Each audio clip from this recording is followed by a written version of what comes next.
The stars above Earth had always been quiet. For thousands of years, humans looked up at the night sky and wondered if they were alone. They built telescopes and sent signals into space. They waited for an answer. On a cold morning in December, they finally got one. The first ship appeared near the moon, then came another. And another.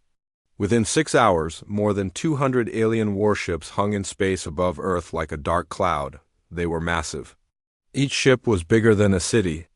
Their hulls were black and covered with weapons that humans had never seen before. Every satellite, every radio, every television on Earth picked up the same message at the same time. It came in every language that humans spoke. The voice was deep and cold. People of Earth, I am Commander Zorath of the Verkari Dominion. We have watched your world for many years. We have seen your wars, we have seen your weapons. We have decided that you are ready, the message continued. The Verkari are the greatest warriors in this part of the galaxy. We have conquered 47 worlds. We have never lost a war. Our empire stretches across 100 star systems. And now we offer you a choice. In living rooms and offices around the world, people stopped what they were doing. They stared at their screens. Children held their parents' hands. Soldiers gripped their weapons. Everyone listened. You will send your greatest warriors to meet us in combat. The location will be the frozen moon you call Europa. There, in the ancient arena of judgment, your champions will face ours. If your warriors win, we will leave your system forever. We will never return. But if our warriors win, your world belongs to us. Your people will serve the Dominion. The message ended with a warning. You have 72 hours to send your answer.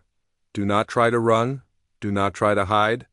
There is nowhere in this galaxy where you can escape the Verkari. Then the transmission stopped. The alien ships remained in place, silent and waiting. Panic spread across Earth. Stock markets crashed within minutes.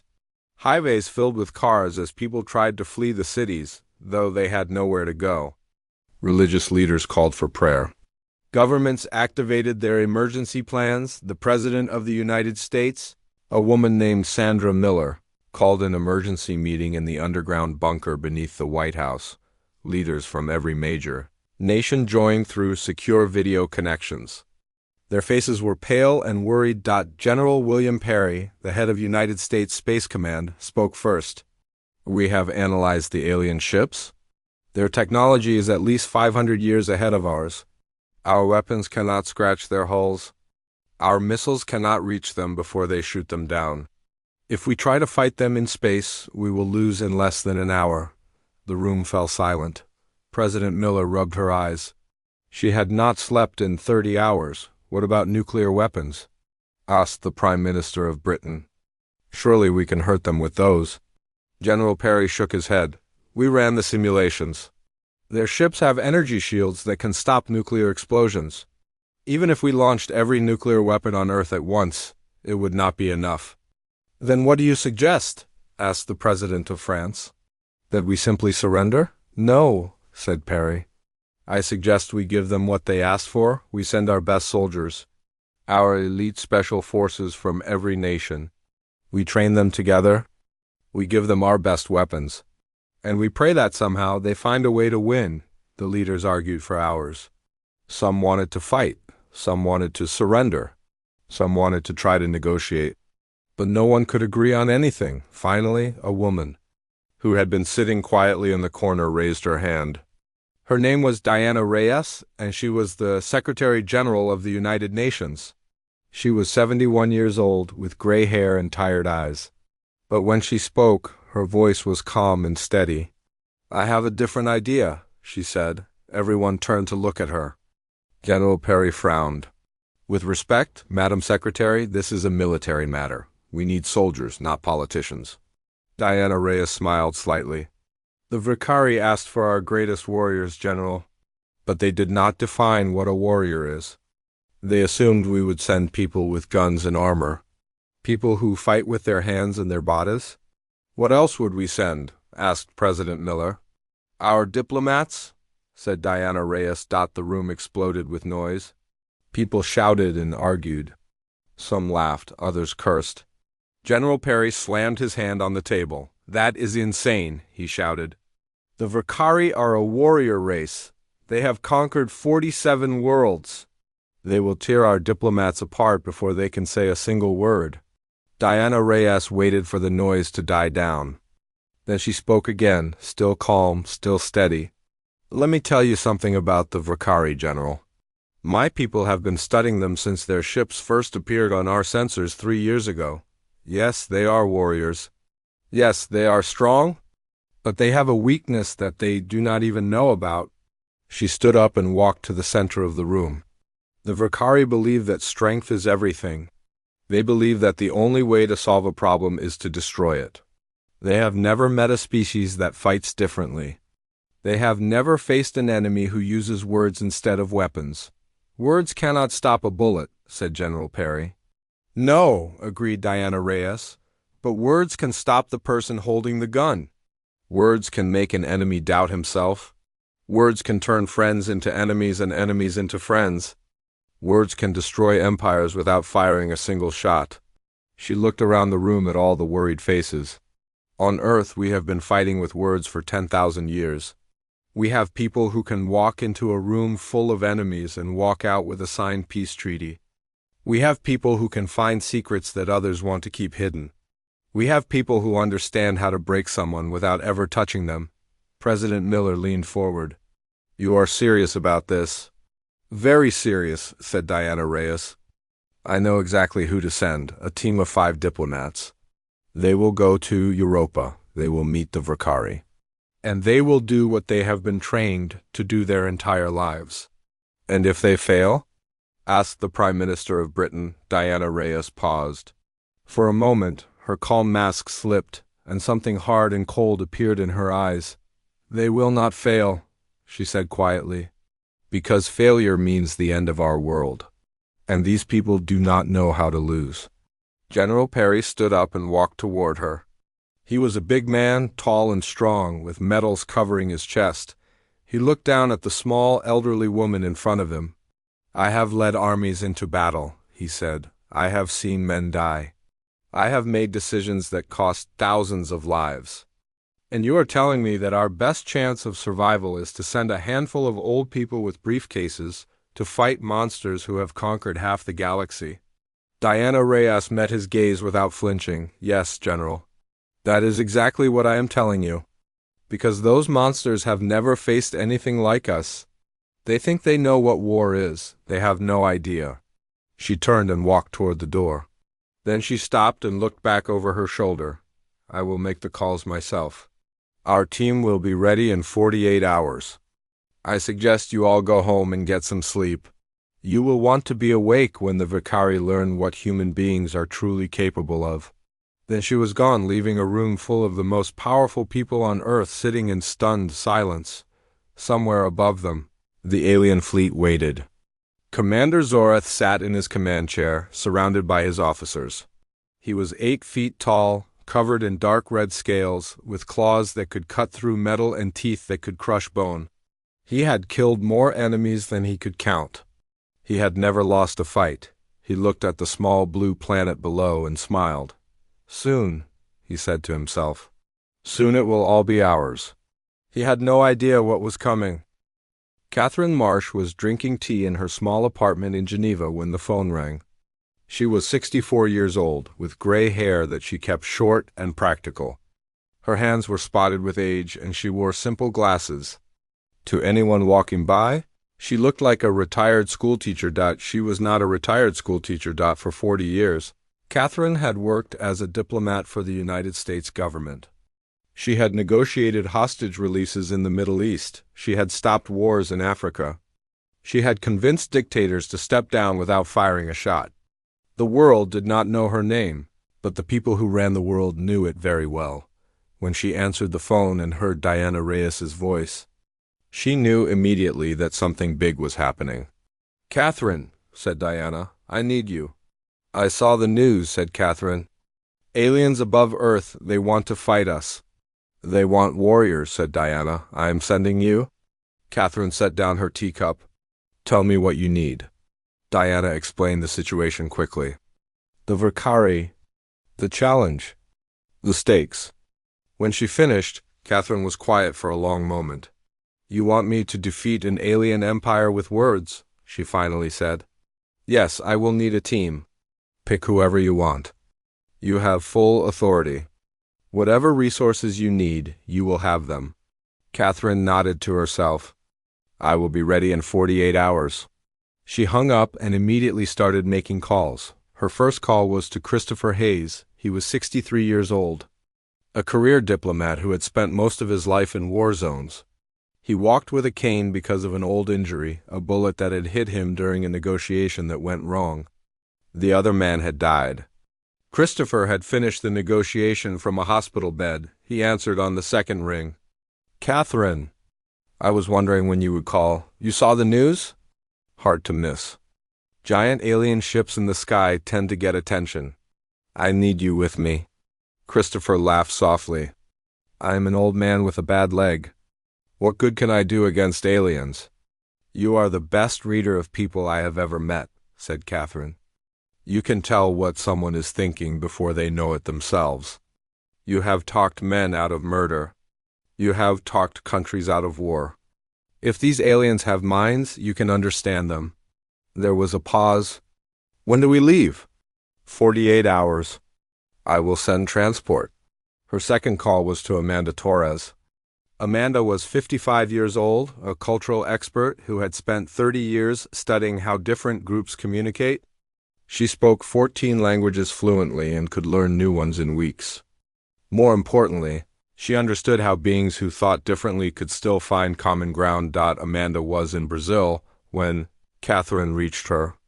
She was studying a remote tribe that had never made contact with the outside world. When she heard what Catherine needed, she did not hesitate. "I always wondered if my work would matter someday," Amanda said. "I guess this is that day." The third call was to Dr. Patrick Sullivan. Patrick was 60 years old, a medical doctor and scientist who had spent his career studying biology. In recent years, he had become one of the world's top experts in xenobiology, the study of alien life. He had examined every piece of alien material that humans had ever found, from strange rocks on Mars to unusual signals from distant stars. Patrick was in his laboratory when Catherine called. He listened to her explanation with growing excitement. "You want me to study the Vakari?" he asked. "To find their weaknesses?" "I want you to understand them," said Catherine. "Their bodies, their chemistry, their psychology, everything we can use." "I've been waiting my whole life for something like this," said Patrick. "Count me in." The fourth and final call was to a man named Benjamin Cho. Benjamin was only 34 years old, the youngest member of the team by far. On paper, his job title was Logistics Coordinator. In reality, he did things that the government did not talk about. Benjamin could find information that did not exist. He could open doors that were locked. He could disappear into crowds and reappear on the other side of the world. He had spent 12 years working in departments that had no names, doing jobs that were never recorded. When Catherine called him, he answered with a single word. "Ready?" "You do not know what I am going to ask," said Catherine. "Does not matter," said Benjamin. "If you are calling me, it is important. I will be wherever you need me to be." The team gathered at a military base in Texas 2 days later. A special shuttle had been prepared to carry them to Europa. It was not armed. It had no weapons at all. The generals who watched them board the shuttle thought they were looking at dead. People walking. General Perry came to see them off. His face was grim. "I still think this is a mistake," he told Catherine. "You are 5 people with no weapons. The Vakari have hundreds of warriors and technology we cannot understand. You will be killed before you finish introducing yourselves." Catherine looked at him calmly. "General, how many wars have you won?" 3 major conflicts, he said proudly. "Dozens of smaller operations, and how did you win them?" "With soldiers, with weapons, with superior firepower." Catherine nodded. "And how many of those victories lasted? How many of those defeated enemies rose again? How many of those wars led to another war, and another, and another?" General Perry said nothing. I have ended more conflicts than you have fought, said Catherine quietly. And every single one stayed ended. Not because I killed anyone, but because I made sure that both sides got what they truly needed. Violence is a temporary solution, General. Understanding is permanent. She turned and walked toward the shuttle. The rest of her team followed Dot as they boarded. Amanda pulled up everything they had on the Vicari. The information was limited, but it was enough to start. They are a warrior culture, she explained to the others. Everything in their society is based on strength and combat. Their leaders rise to power by defeating other leaders. Their laws are decided by ritual fights. They have no concept of diplomacy as we understand it. Then why are we here? Asked Patrick. Because that is their weakness, said Christopher. He was looking at images of Vicari warriors on his tablet. A society that only knows one way to solve problems is a society that cannot adapt.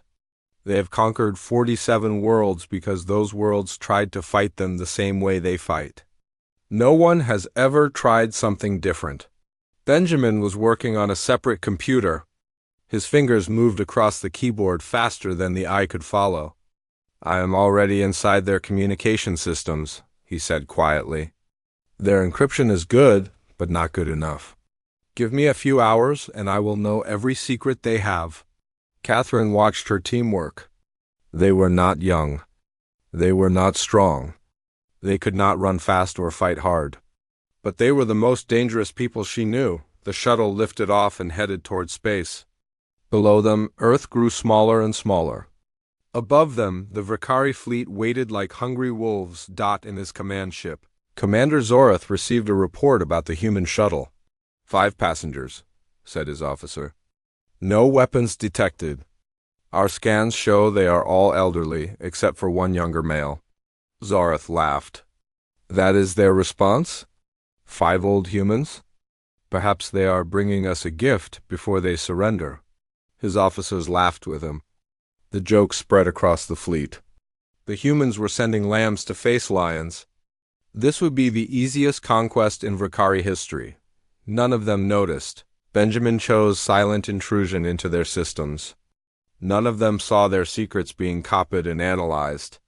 None of them understood that the war had already begun, and they were already losing on the shuttle. Catherine looked out the window at the stars. Somewhere out there was Europa, and on Europa was an arena where her team would face the most dangerous warriors in the galaxy. She was not afraid.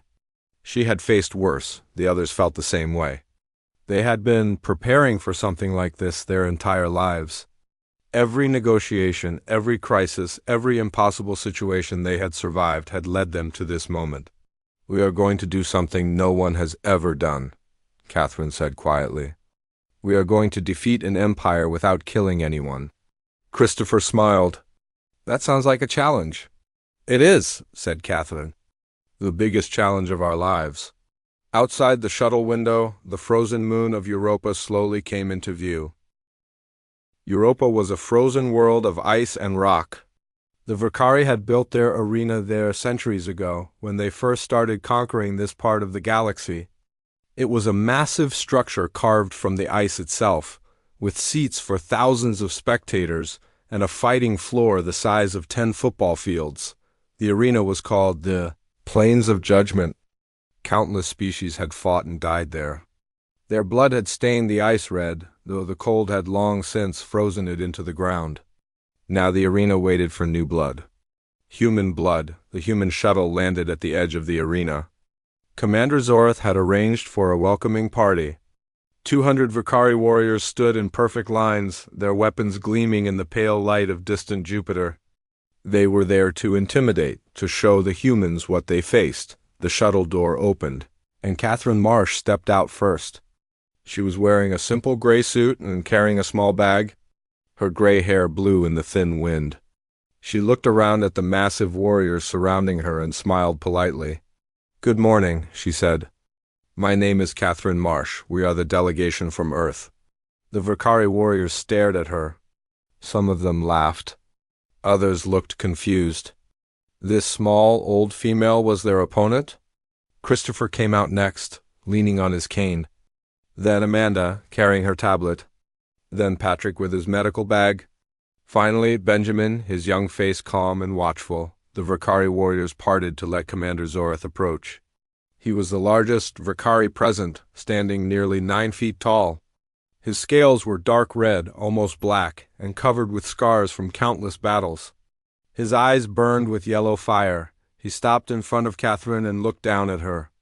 She barely reached his chest. "Is this a joke?" he growled. His voice was like thunder rolling through mountains. "We challenged your world to send warriors. You send 5 weak creatures who can barely stand?" Catherine continued to smile. "I assure you, Commander, we are exactly what Earth wanted to send. But before we begin, I was hoping we might have a conversation. There are some things I would like to understand about your people." Zorath's eyes narrowed. "You want to talk?" "There's nothing to talk about. The rules are simple. Your champions fight our champions. If you win, we leave. If we win, your planet is ours." "Yes, I understand the rules," said Catherine. "But surely there is no harm in a brief discussion first? Your laws permit pre-combat rituals, do they not?" Zorath hesitated. She was correct. The ancient Vakari code allowed for ceremonies and speeches before combat. It was meant for warriors to declare their honor and challenge their opponents. No one had ever used it for conversation. "You may speak," he finally said. "But be quick. My warriors grow impatient." Catherine bowed her head slightly. "Thank you, Commander. Your hospitality is noted." She turned to her team. "Let us walk to the arena floor. I believe that is where the combat will take place." Zorath waved his clawed hand, and the warriors parted to create a path. The human team walked through them slowly. The Vakari towered over them like trees over grass. Some of them made threatening sounds. Some spat on the ground near their feet. Benjamin walked slightly behind the others, his eyes constantly moving. He was mapping the arena, counting the warriors, noting the positions of the exits. His mind was already working on a dozen different plans. The arena floor was vast and empty. The ice had been polished smooth like glass. Around them, thousands of Vakari spectators filled the seats. They had come from across the Empire to watch humanity fall. It would be a great entertainment. Catherine stopped in the center of the arena and turned to face Zorath, who had followed them. His officers stood behind him, their hands on their weapons. "Commander," Catherine said, "may I ask you a question?" Zorath crossed his massive arms. "Ask. Why did you come to Earth?" The question seemed to confuse him. "What do you mean?" "We came to conquer, as we always do." "It is the way of the Vakari, yes, but why now? Why Earth specifically?" Zorath tilted his head. This was not what he expected. "Your planet has resources we need. Your people will serve our empire. This is how it has always been." Catherine nodded thoughtfully. "I see. And your 47 other conquered worlds, they also provide resources?" "Of course. Each world serves the Dominion." "Then you must have very many resources indeed. 47 worlds worth of food, minerals, energy. Your empire must be very wealthy." Something flickered in Zorath's eyes. Something like worry. "We are the most powerful empire in this sector. Our wealth is beyond your understanding." Christopher stepped forward slowly, leaning on his cane. "Forgive me, Commander. My old legs make it hard to stand. May I sit while we talk?" Zorath looked at him with contempt. "There are no chairs here. This is a place of warriors, not comfort." Of course. Christopher did not sit. Instead, he studied Zorath's face with calm, careful eyes. "Commander, I notice that your warriors seem tired. Their scales are dull. Their movements are slow. I have studied many armies in my life. I know what hungry soldiers look like." The Vakari officers shifted uncomfortably. Zorath's jaw tightened.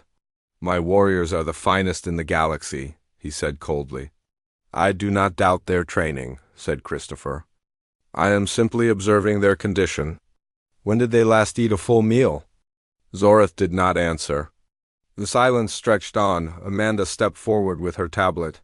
"Commander, I have been studying your empire's history. It is very impressive. 800 years of conquest. Dozens of species brought under your control.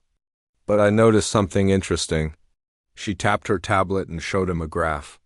Your population has been declining. Slowly at first, but faster in recent years. Fewer Vakari are born each generation. Fewer warriors reach adulthood. Your army today is smaller than it was 50 years ago. The Vakari audience grew quiet. This was not supposed to be happening. These humans were supposed to be afraid. They were supposed to beg for mercy.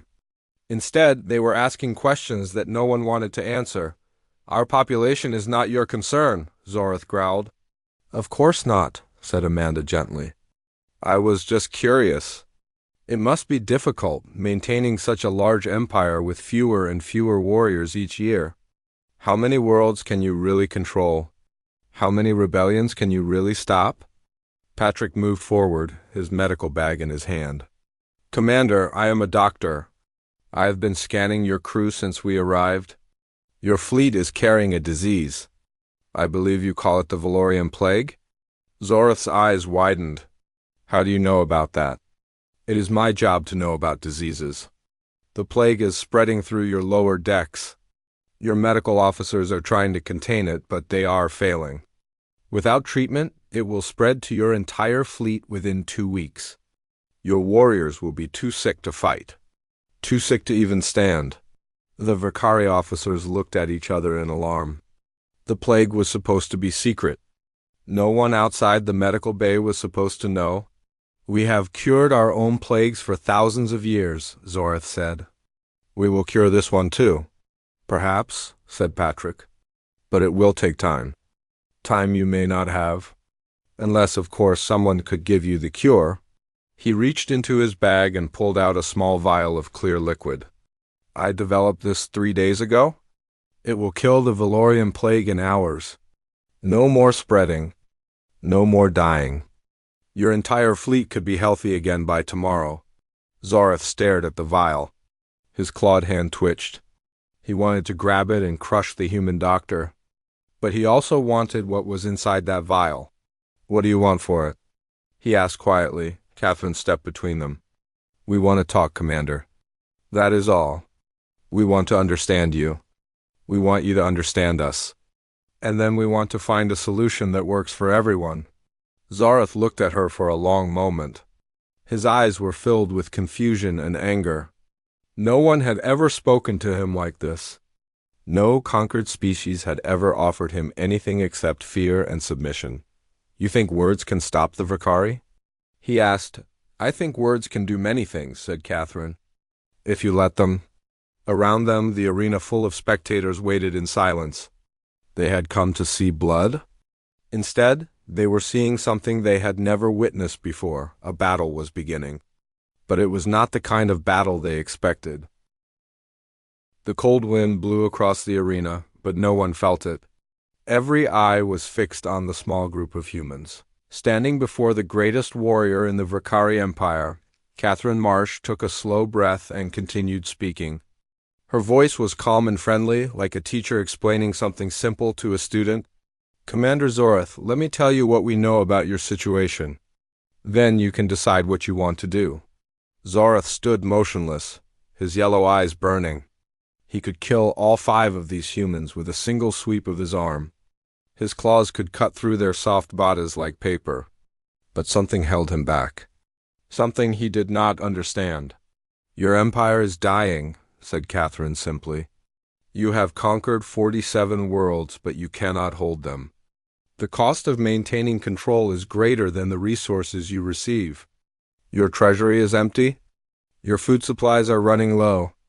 Your warrior caste is shrinking while your conquered populations grow larger and angrier. Lies, Zorath hissed. But his officers shifted nervously behind him. Christopher limped forward with his cane. It is not lies, Commander. It is mathematics. We have studied your supply lines, your shipping routes, your resource transfers. The numbers do not work. They have not worked for 20 years. You are spending more to control your empire than your empire produces. Amanda held up her tablet again. The warrior caste represents only 8% of your total population. The other 92%, your workers, your farmers, your builders, they have no voice in your council. They cannot vote.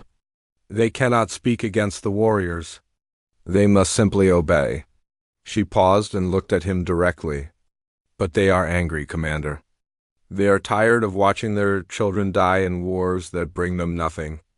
They are tired of going hungry so that warriors can have weapons. 3 of your colony worlds are already planning rebellion. They are just waiting for the right moment.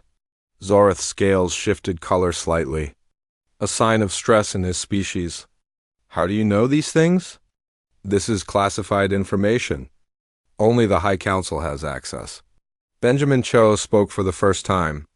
His voice was quiet, but it carried across the silent arena.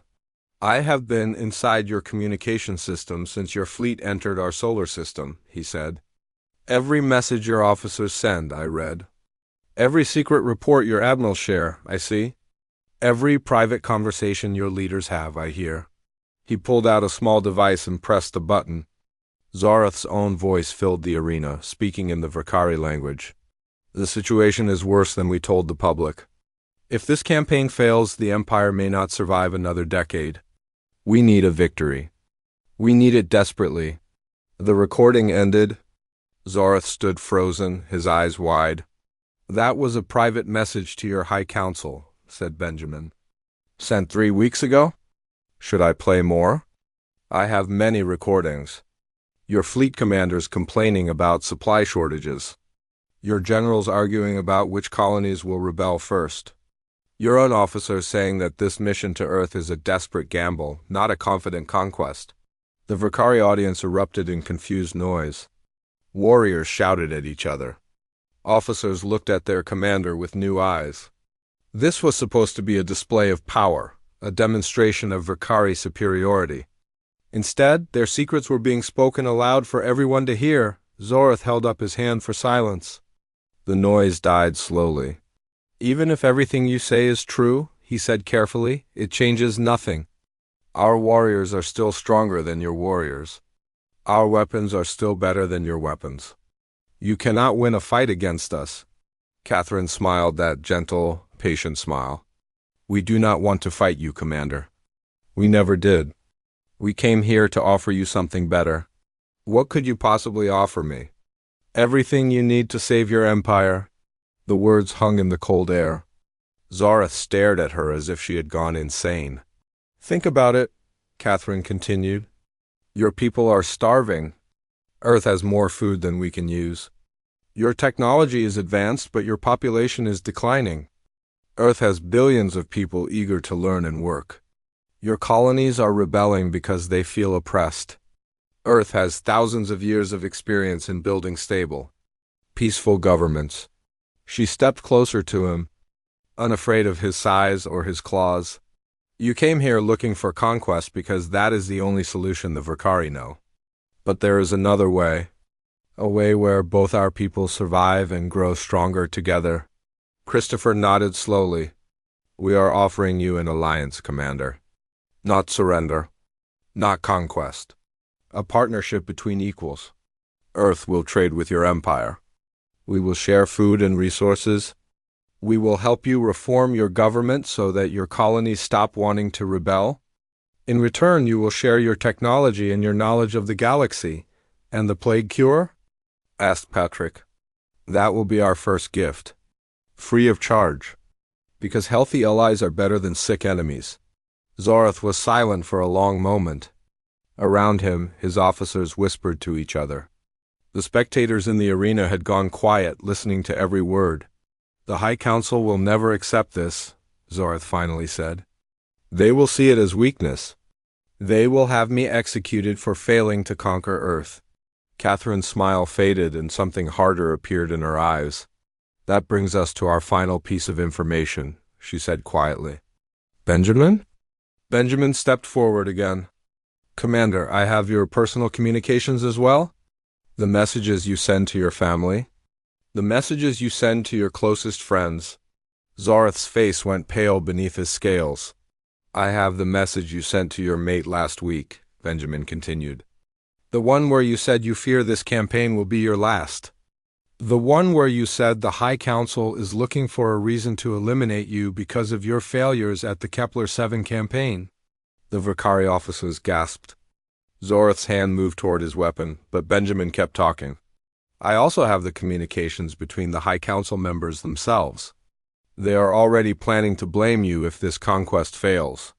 They have chosen you as their sacrifice. Whether you win or lose here, they intend to arrest you when you return home. Catherine moved to stand directly in front of Zorith. She was so small compared to him, like a child facing a giant. You have no good options, Commander, she said gently. If you fight us and win, your council will betray you. If you fight us and lose, your empire will collapse. But if you go home and announce that you have found something better than conquest, something that will save the empire, you become a hero instead of a failure. How? Zorith's voice was barely a whisper. How do I explain this to my people? You tell them the truth, said Catherine. You tell them that Earth passed your test.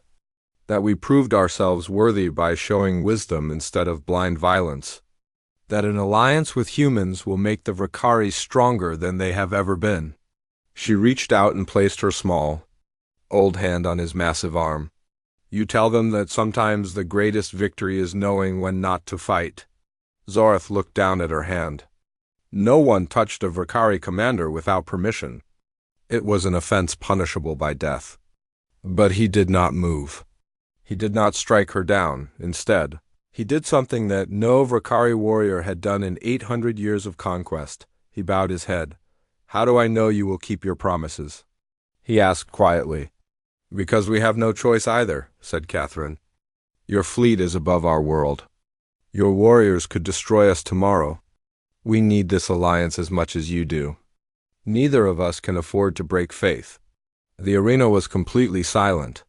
Thousands of Vakari warriors and spectators watched their supreme commander bow before 5 elderly humans. Christopher hobbled forward and extended his hand. The human gesture of agreement. Do we have a deal, Commander? Zorith looked at the offered hand. He had crushed stronger hands than this. He had torn apart enemies who tried to shake his hand in peace, but those enemies had not understood him. They had not known his fears, his secrets, his desperation. These humans knew everything. And instead of using that knowledge to destroy him, they were offering to save him, slowly, carefully.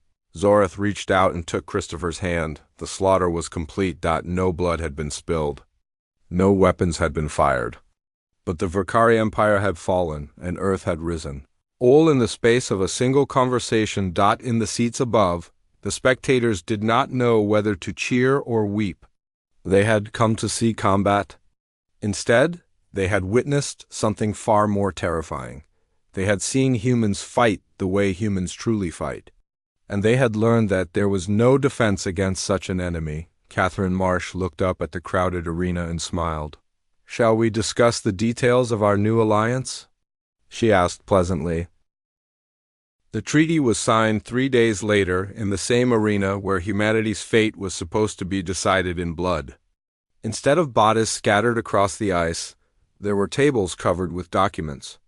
Instead of warriors shouting battle cries, there were diplomats discussing trade agreements. Commander Zorith put his mark on the final document and looked up at Catherine Marsh.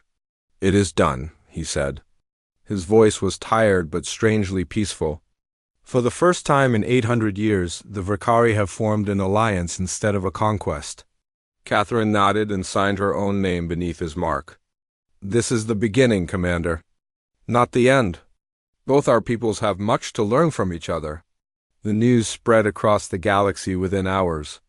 Ships carried the message to distant stars. Races who had hidden from the Vakari for generations learned that the terrible empire had found an equal. The galaxy was changing. On Earth, people watched the signing ceremony through their screens and did not know what to feel. They had expected war.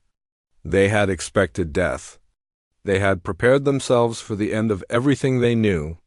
Instead, they watched an old woman shake hands with an alien warlord and announce peace. President Sandra Miller addressed the United Nations that evening.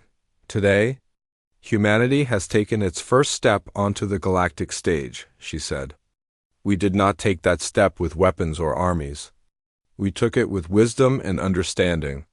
I'm proud of the representatives we sent. They have shown the universe what human beings can truly accomplish. General William Perry stood in the back of the room, watching the speech on a screen. His face showed many things at once: relief, confusion, and something that might have been shame. He had wanted to send soldiers. He had wanted to fight. And if Earth had followed his advice, humanity would have been destroyed. After the speech, he found Diana Reyes standing alone near a window. I owe you an apology, he said quietly. You were right. I was wrong. Those diplomats did something my armies never could. Diana looked out at the night sky, where the Vakari ships still hung in orbit. But now they were not a threat. Now they were the beginning of something new. Do not feel bad, General, she said. Your instinct was to protect your people. That is honorable. But sometimes protection does not mean fighting. Sometimes it means understanding. Back on Europa, the diplomatic team prepared to return home. But first there was work to do. Patrick Sullivan spent hours with the Vakari medical officers, showing them how to manufacture the plague cure. Within a day, the disease was controlled. Within a week, it would be eliminated. Amanda Torres began the long process of building communication bridges between the two cultures. The Vakari language was harsh and direct. Human languages were subtle and layered. Finding common ground would take years. But she was patient. Christopher Hayes sat with Vakari officers and listened to their stories. He learned about their history, their fears, their hopes. He discovered that beneath their warrior culture, they were not so different from humans. They wanted safety for their families. They wanted meaning in their lives. They wanted to believe that their struggles mattered. Benjamin Cho quietly returned all the secret files he had stolen.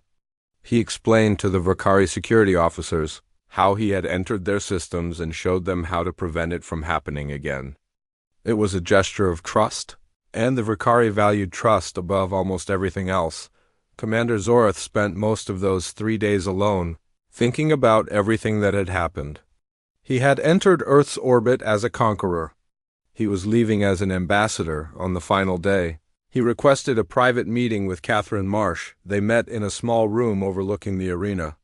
Through the window, they could see Vakari and human workers moving together, dismantling the old combat platforms and building something new in their place. I have a question, said Zorath. One that has troubled me since our first conversation. Ask, said Catherine. You knew everything about us. Our weaknesses. Our secrets. Our desperation. You could have used that knowledge to destroy us.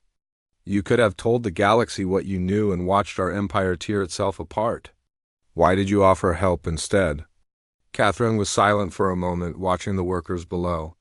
Because destruction is easy, she finally said. Any fool can tear something down. Building something that lasts is much harder. If we had destroyed your empire, what would have happened? Chaos, war, millions of deaths across dozens of worlds. And at the end of it all, some other empire would have risen to fill the space you left behind. Perhaps one even worse than yours. She turned to face him. We did not come here to destroy the Vakari. We came here to change them. To show you that there is another way to be strong. If we succeeded, we would gain an ally that could help us explore the galaxy. If we failed, at least we would know that we tried? And if I had killed you? Zorath asked. What if I had lost my temper and cut you down where you stood? Catherine smiled slightly. Then humanity would have sent a fleet to avenge us.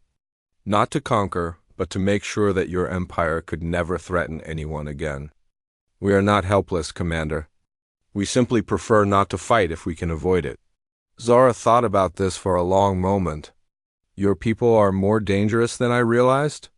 Yes, Catherine agreed. We are, but we choose not to be. That is what makes us human. The shuttle carrying the diplomatic team back to Earth was escorted by 12 Vakari fighters. Not as guards, but as an honor escort. It was a gesture that would have been unthinkable a week ago, as they entered Earth's atmosphere. Christopher Hayes looked out the window at the blue and green planet below. "I have spent my life negotiating peace," he said to the others. "But I never imagined anything like this. We just changed the course of galactic history with nothing but words." "Words and information," Benjamin corrected with a small smile.